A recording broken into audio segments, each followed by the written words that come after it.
Hello and welcome. I'm sitting here with my colleague Magnus Jiborn and myself from the Global Challenges Foundation.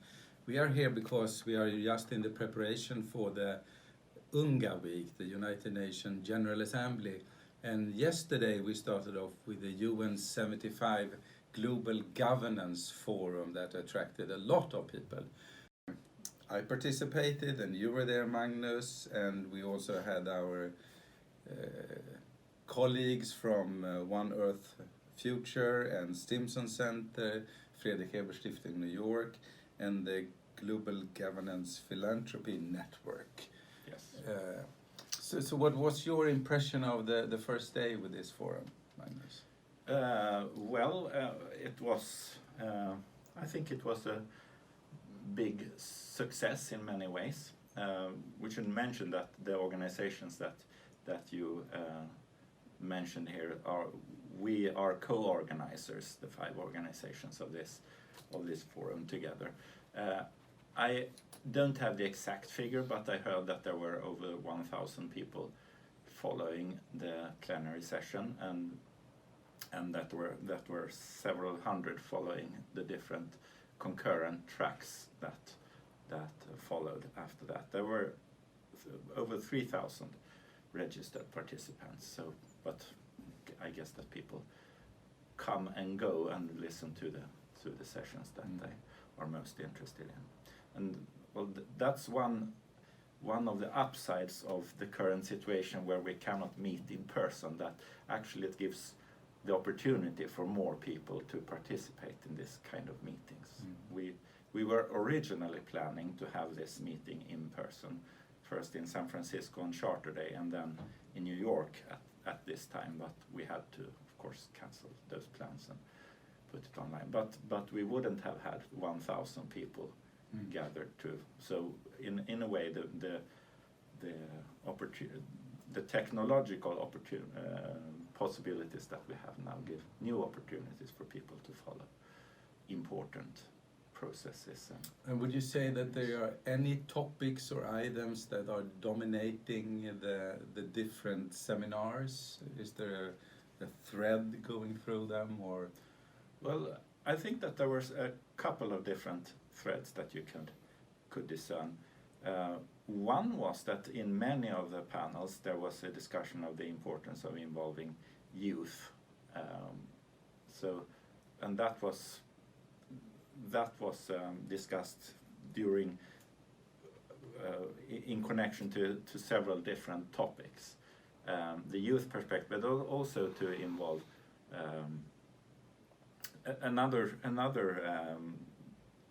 topic that was very much present was the importance of justice, for example, in relation to the climate change issue, that climate change is not affecting people equally. There are several types of inequalities, as Mary Robinson, who is the former president of Ireland and former High Commissioner for UN High Commissioner for Human Rights, who is also honorary co-chair of this forum, and she was panelist in the panel on climate change, and she lifted the perspective that there are the climate issue is unequal, strikes unequally in several different dimensions. It strikes unequally on a gender level, that it affects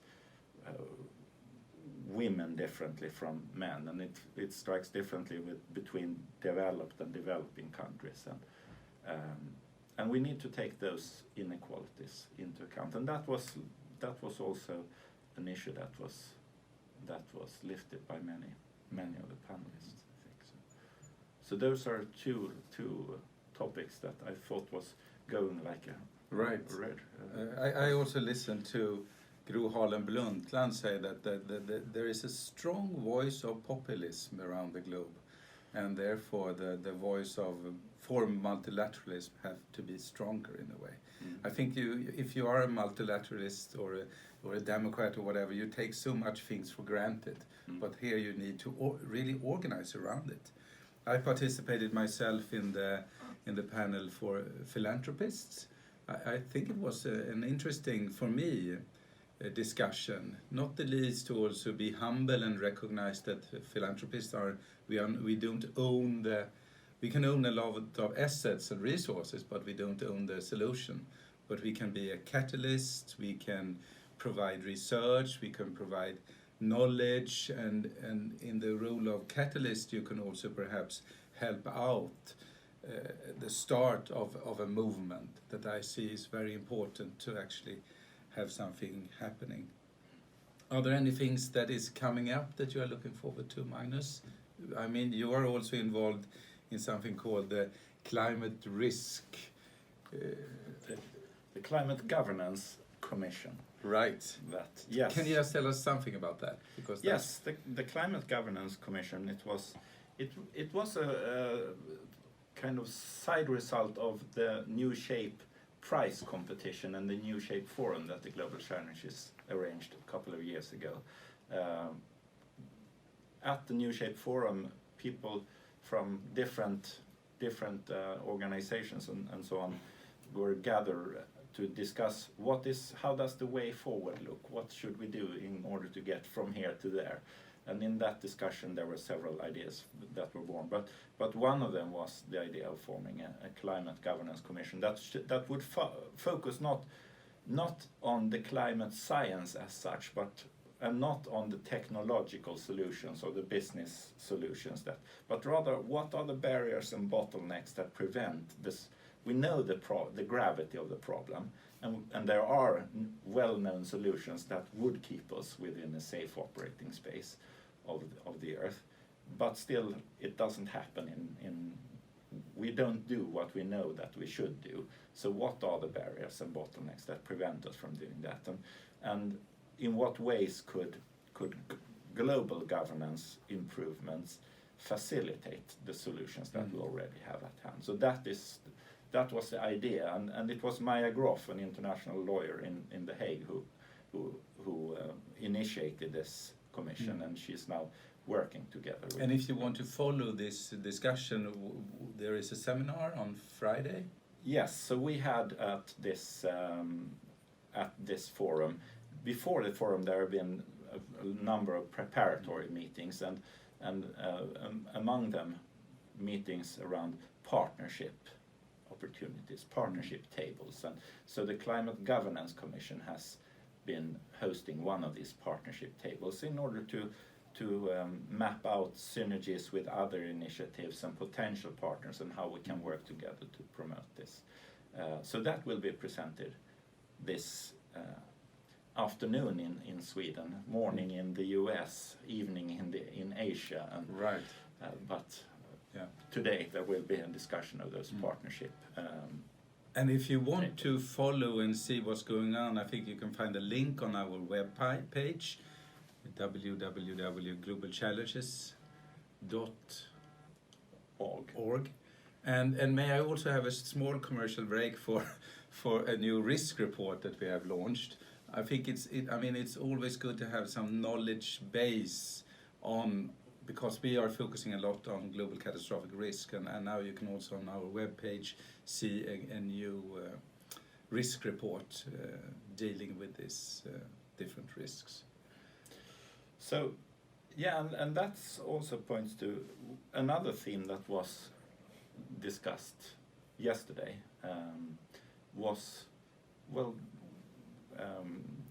how does the way forward look? We were discussing. Yesterday was much devoted to innovations. There was, in this forum, there are one innovation track and one partnership track, and we could say that the innovation track is to define how would we want the global governance system, what would we want it to look like, what are the possible innovations and reforms that we would like to see implemented in the global governance system. Today is directed on the how question. So yesterday was what, and today it's how. so partnerships is, what does the way forward look like? How do we get to those? How do we get to the rule-based global system, for instance? Because that's what we talked a lot about yesterday. We want some rule-based, we want a stronger court, we want to have decision-make, we want to have the Security Council also discuss security problems like climate or environment. And that was very good, I think, in your discussion, because yeah, it was very good that the philanthropy section that you discussed the importance of a rule-based system, because I think that in some segments of society you see philanthropy as an alternative to policy, but that was clearly not the view among the philanthropists. Rather, that philanthropists can only do like be catalysts for change, but in order to have real impact, you need to change the system rather than just do to have real impact. So that was very important, I think. Okay, I think we perhaps round up for today, and then you want to say I something would more? like to point out one thing. We did get into the issue of how as well in our discussion in the climate governance session, and one of the participants in our discussion was Dr. Lloyd Axwell, the former Minister of Foreign Affairs in Canada in the 90s, and Lloyd Axwell had really he had a key and played a key and very creative role in a couple of processes that were important for global governance. One was when Canada and Austria took lead in the process that led to an international ban on anti-personnel mines. And the situation then was that there was ongoing international negotiations on the ban. The situation was somewhat similar to the climate issue today. You have global negotiations, all countries are there, but there are some countries who really don't want a prohibition. Sweden, among others. Yeah, but there are some countries who are more progressive and want to see change, and others are less keen on change. And the negotiations got stuck.